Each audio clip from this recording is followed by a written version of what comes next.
Hello అండి. మగవాళ్ళల్లో varicocele అంటే ఏంటి? దీనివల్ల స్పెర్మ్స్ మీద ఏమన్నా ఎఫెక్ట్ పడుతుందా? వారికోసిల్ ఉంటే ప్రెగ్నెన్సీ రాదా? ఖచ్చితంగా సర్జరీనే చేయించుకోవాలా? అన్న టాపిక్ గురించి ఈరోజు మనం మాట్లాడుకుందాం. నేను మీ doctor Anusha Reddy, fertility expert, 49 fertility centre Warangal branch. ఈరోజు వారికోసిల్ అంటే ఏంటి అన్న దాని గురించి మాట్లాడుకుందామండి. వారికోసిల్ అంటే మగవాళ్ళల్లో టెస్టిస్ చుట్టుపక్కల ఉండే బ్లడ్ వెసల్స్. సో టెస్టిస్కి ఒకటి మంచి బ్లడ్ సప్లై చేసే బ్లడ్ వెసల్ ఉంటుంది, ఒకటి చెడు రక్తం తీసుకెళ్లే బ్లడ్ వెసల్స్ ఉంటాయి. ఈ చెడు రక్తం తీసుకెళ్లే బ్లడ్ వెసల్స్లో ప్రాబ్లమ్స్ వల్ల బ్లడ్ ఉబ్బులాగా వాపులాగా వచ్చి బ్లడ్ అనేది అక్కడ స్టాగ్నేట్ నిలిచిపోతుందండి. సో ఆ బ్లడ్ అక్కడ నిలిచిపోవడం వల్ల ఈ టెస్టిస్లోని టెంపరేచర్ అనేది ఎక్కువైపోతుంది. ప్లస్ చెడు రక్తం ఉండే బ్లడ్ నిలవడం వల్ల ఈ టెస్టిస్ లోపల ఎన్విరాన్మెంట్ ఎఫెక్ట్ అవుతుంది. దానివల్ల స్పర్మ్స్ మీద స్ట్రెస్ పడి ఆక్సిడేటివ్ డ్యామేజ్ ఎక్కువగా జరుగుతుంది.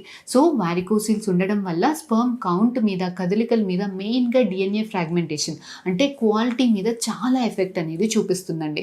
సో ఈ వారికోసిల్ ఉంటే ప్రతి ఒక్కరికి ఎఫెక్ట్ పడుతుందా? ప్రతి ఒక్కరూ సర్జరీ చేయించుకోవాలా అని అంటే వారికోసిల్ మనం గ్రేడింగ్ చేస్తామండి. ఒకటి గ్రేడ్ 0 అంటే స్కాన్లోనే కనిపిస్తుంది, ఎగ్జామిన్ చేస్తే కనిపించదు.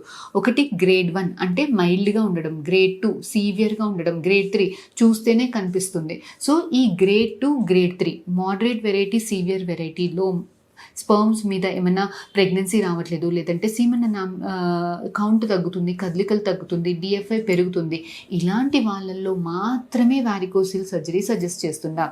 అంతేగాని గ్రేడ్ 0, గ్రేడ్ 1 అంటే మైల్డ్ వెరైటీస్లో సీమన్ పారామీటర్స్ అబ్నార్మల్గా ఉన్నా అది వారికోసిల్ ఎఫెక్ట్ చేయదండి. సో సీవియర్ వెరైటీస్లో మాత్రమే సర్జరీ వారికోసిలెక్టమీ అంటాం, అంటే ఈ సర్జరీ సజెస్ట్ చేస్తుంటాము.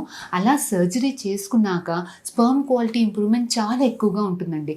అలాంటి స్పర్మ్ తోటి ఐయుఐ చేసుకున్నా, ఐవీఎఫ్ చేసుకున్నా చాలా మందికి న్యాచురల్గా కన్సీవ్ అయ్యేదానికి కూడా ఛాన్సెస్ ఎక్కువగా ఉంటాయి. వారికోసిలెక్టమీ తర్వాత ఐయుఐ, ఐవీఎఫ్లో కూడా సక్సెస్ రేట్స్ అనేవి చాలా ఎక్కువగా గమనిస్తున్నామండి. సో వారికోసిల్ ఉన్న ప్రతి పేషెంట్ సర్జరీ అవసరం పడదు. ఓన్లీ గ్రేడ్ 2 కన్నా ఎక్కువగా ఉన్న వారికోసిల్స్కి మాత్రమే సర్జరీ చేస్తాము. సర్జరీ చేసిన తర్వాత సక్సెస్ రేట్స్ అనేవి చాలా డ్రాస్టికల్గా ఇంప్రూవ్మెంట్ అవ్వడం అనేది గమనిస్తున్నామండి. దాదాపు ఒక 30-40% మేల్స్లో వారికోసిల్ అనేది గమనిస్తుంటాం. సో కంగారు పడకండి. ఫర్దర్గా ఈ టాపిక్ మీద మీకు ఇంకేమైనా డౌట్స్ ఉంటే please do comment in the comment session. Will definitely get back to you. Thank you.